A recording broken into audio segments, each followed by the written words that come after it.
The start of Season 3 saw some of the biggest transfers in Brighton's history. A new club captain was announced as Mark Gay joined the club for £36.7 million. The club transfer record was completely smashed as wonder kid Jeremy Pino joined for £55.7 million. And multiple-time Champions League winner, Ballon d'Or winner and all-round French footballing icon Karim Benzema joined on a free transfer, and those new signings helped us to an unbeaten start in our first two Premier League games against Manchester United and Arsenal to put us in third place in the Premier League with 4 points. As for today's episode though, it's time for Brighton to go on a European tour as we embark on our quest for Europa League glory. If you are enjoying the series so far though, please feel free to like and subscribe, and let's get into today's episode. Now, in spite of all the new signings that we have in fact made at the start of the season, we are still left with a whopping £109 million to spend. However, looking at my team, I really don't know where we can immediately improve. The starting 11 is looking incredibly strong both across defence, in midfield,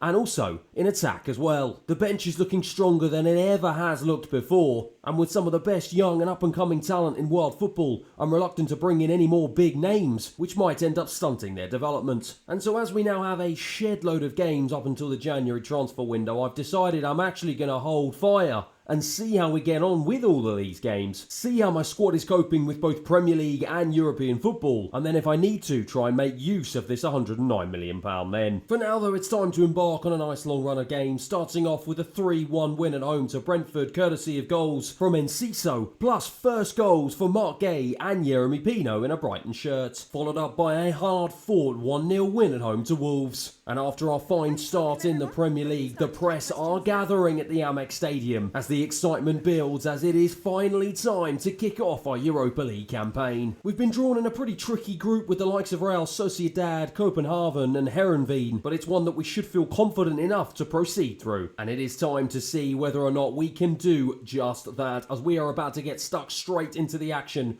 It's the biggest game in Brighton's history, the first European game in Brighton's history, as we welcome Real Sociedad to the Amex Stadium for our very first Europa League clash. Into Koku into Ugarte. Ugarte to Mark Gay. Mark Gay under a bit of pressure but manages to wriggle away. Pablo Maffeo now into Ludovic Blas, into Evan Ferguson. Evan Ferguson to strike, and in the end it's cleared away by the defenders. Monto again for Real Sociedad, but this time it's Pablo Maffeo who's come across, and Ludovic Blas now can release him down the right hand side, and he's got the pace to drive past the defenders.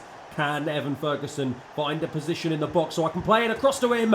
Yes, he can. And Evan Ferguson is on the score sheet yet again. The crowd go absolutely wild, and rightly so. It was a beautiful piece of counter-attacking play, and Pablo Maffeo just drove into the box with that pace, and he laid it on a plate for Evan Ferguson, and 1 yard out, it was impossible for him to miss. The young Irishman is becoming an absolute sensation, and he's done it again. It's Brighton 1, Real Sociedad 0. Oh, Nauf has just taken that one past to Stupinian with aplomb, and he goes past Mark Gay as well. I'm trying to put a challenge in here, and Verbruggen in the end was on hand to save it. Well, the goal aside, it was a pretty quiet opening first 45 minutes for both teams, to be fair, as Evan Ferguson now tries to bring the game back to life. But instead he brings it all the way out to the left-hand side as he doesn't really have too many options. As Stupinian into Ludovic Blas. Blas into Erkin Koku. Koku twisting, turning, trying to find options. Manuel Ugarte all the way out to a Stupinian. He's going to fire it in. It's a decent enough ball, but in the end,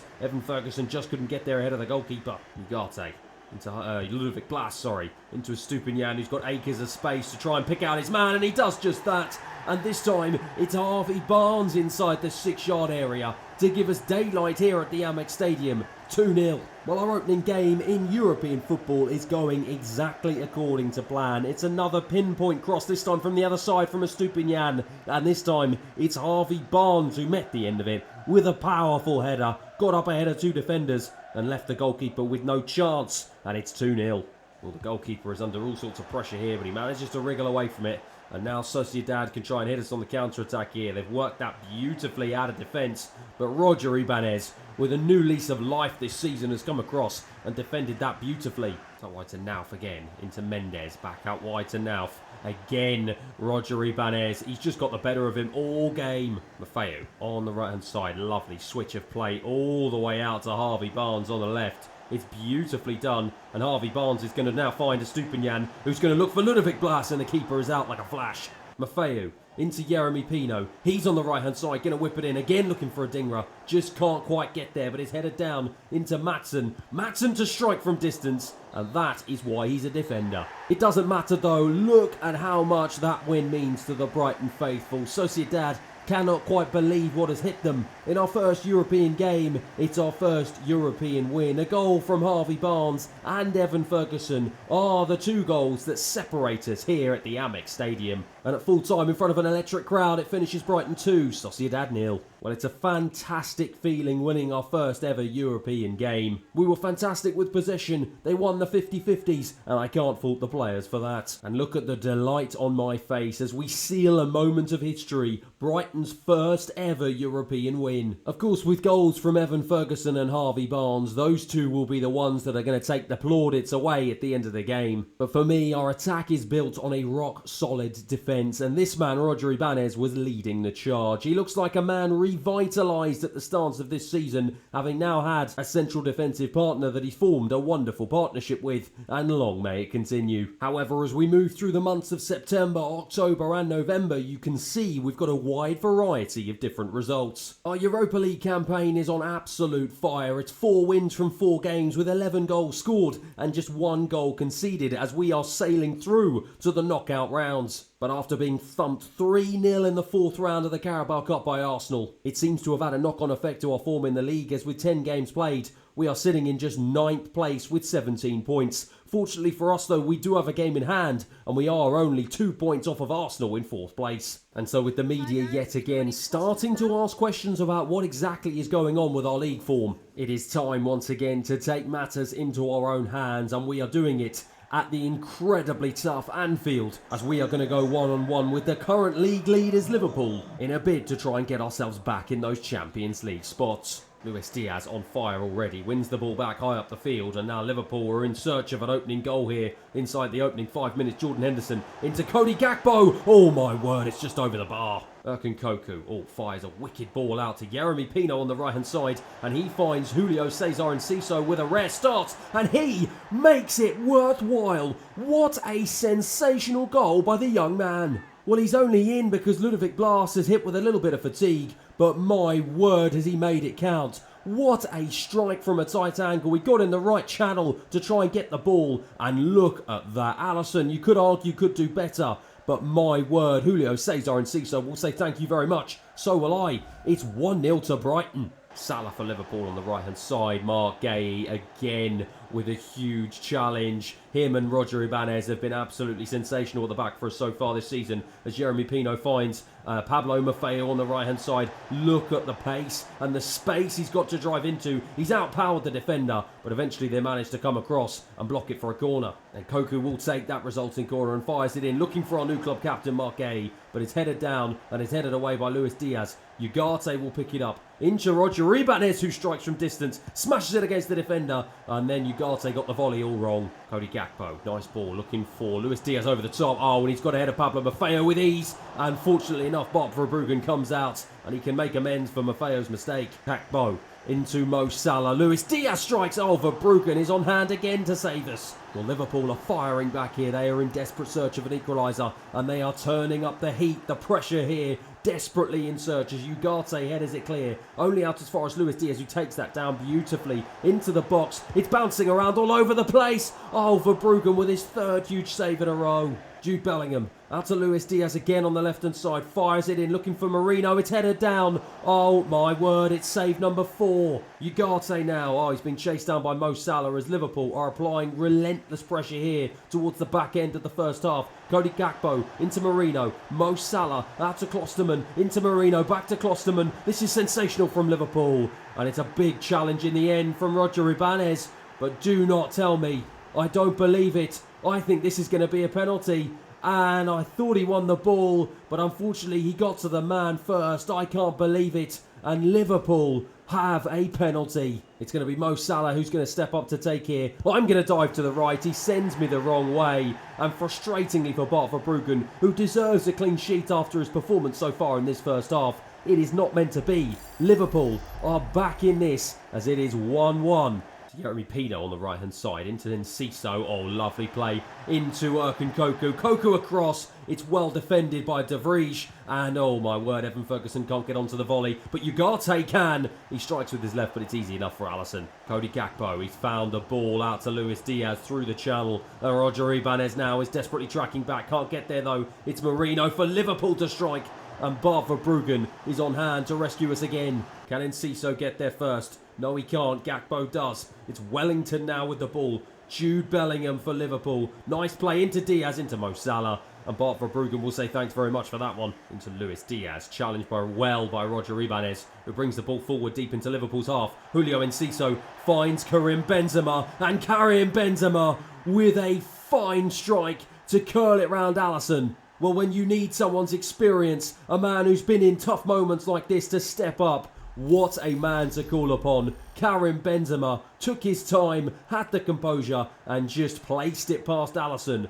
Brighton are back in the lead. Manuel Ugarte finds a dinger on the left-hand side. Has he got the pace to go past the tired legs of Klosterman? Yes, he does. He fires it into the box, looking for... It was Jeremy Pino, couldn't find him, but Manuel Ugarte will pick it up. Into Koku, he strikes and it's just rebounded off the defender, luckily into the arms of Alisson. Pamecano for Liverpool. Almost every single man except for their goalkeeper is inside my half, but it's still not enough to get past Roger Ibanez, and that is brilliant defending to get the ball clear, but then he goes and gives it away, and we are very lucky. The referee decides to blow for full time. Adingra and the rest of the Brighton players celebrate. Julio Enciso is the man with the opening goal, and what a goal it was. Karim Benzema though, he's the man with the winner. His quality and experience knows no bounds. And in front of a packed crowd here at Anfield, we have secured another win. It's Liverpool 1, Brighton 2. Well, it was an inspired substitution to bring Benzema on, and for him to inspire us to secure victory was the perfect tonic. Evan Ferguson's 11 goals in all competitions across 13 appearances have kept him out of the starting 11. But it's for big games like that, in the big moments, as to why I decided to bring the French icon to the club.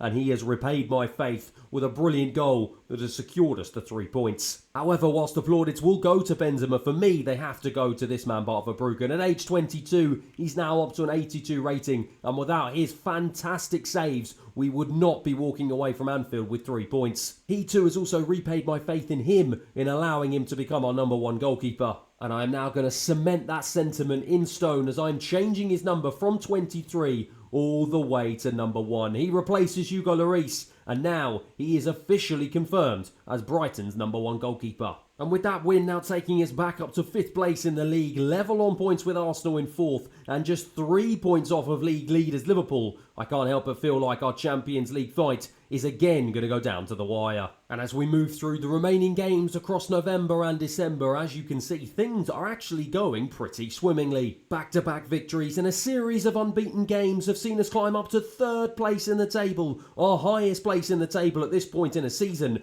and we are 1 point ahead of Manchester United in 4th, and just 3 points away from Arsenal, still at the top of the table. And with Chelsea up next in the Premier League, it is time to head over to Stamford Bridge to try and put some daylight between ourselves and Chelsea and the rest of the chasing Champions League pack. Ugarte, out wide to Harvey Barnes. Harvey Barnes takes it nicely, gets it back to Ugarte. He finds Ludovic Blas. Ludovic Blas tries to bend it round the goalkeeper, and he was just inches away from doing so. Stupinian into Ugarte, who's pulling the strings at the heart of my midfield, and he's done the dance round the Chelsea midfield and instead plays it into back to Stupinian, who gives it to Evan Ferguson, who has the time to pick his spots, and my word, he does just that. There is no stopping this young man. Well, the Chelsea defence at 6s and 7s at the back, look at this, Ludovic Blas just turned beautifully, and oh my word, look at the time and space that Evan Ferguson had inside the penalty area. It was laid on a plate for him, and he made it count. I celebrate wildly. It's 1-0.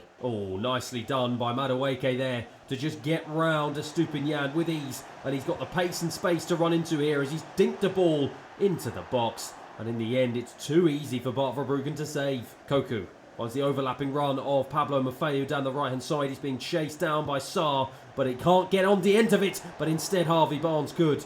but it ends up going into the arms of Mendy. Gay of all people to bring this one forward into Ugarte, really is pulling the strings, and that is a fabulous ball into Harvey Barnes across, and looks for Evan Ferguson, and he was just inches away from adding a second goal to his tally today. Koku will take the resulting corner, and he fires it in, looking for the head of Estupiñán. It's headed across the 6-yard box, but no one can get onto it. Koku will fire it back in though, and again looking for Evan Ferguson. Again can't quite get there, but Ugarte will get there. Oh my word, that would have been a sensational goal if it weren't for the outstretched arms of Mendy. Roger Ibanez to take it from distance and to strike from distance. Oh my word, it was just over the bar. Even he can't believe it. Erkin Koku out wide to Pablo Maffeo, and Maffeo's going to try and bring this one infield. He was chased down, but in the end manages to wriggle away, and he finds Yeremy Pino, who drives to the byline. Yeremy Pino tried to play it back across. It was well intercepted by the defender. Enzo Fernandez into Raheem Sterling. Caicedo gets it back and lays off a nice ball to Sterling into Kolo Muani. Oh my word, what a challenge yet again from Mark Gay. Caicedo tries to dink that across to Kolo Muani. Chelsea are in this despite our domination. And in the end, it was straight to Verbruggen, but that was a bit of a let-off for us. Unfortunately enough for us, as Chelsea did decide to ramp up the pressure, it was too little too late as the referee blew for full time as Ibanez and Verbruggen celebrate. It's another victory under our belts. It's another goal for the young Irishman Evan Ferguson. And it's another 3 points in the bag for Brighton as at full time it finishes here at Stamford Bridge. Chelsea 0, Brighton 1. Well, yet again, Evan Ferguson has found his name on the score sheet. It's kept us in third position, now just 1 point behind Manchester City, who lead the way. And for me, it is so important that we secure Champions League football this season, as without it, I can't help but feel that the 17-goal Evan Ferguson within the first 6 months of this season might well be looking for pastures new in the summer if one of the bigger teams come calling without Champions League football. But as we are about to head into January with the transfer window now reopening, and with us still having £108 million to spend, whilst this squad is looking in fine form, do we need just one more player to try and get us over the line and to be sure that we secure European football for next season? However, that is that for the end of today's episode. I hope you've enjoyed it. Thanks so much for watching, and I'll see you again next time.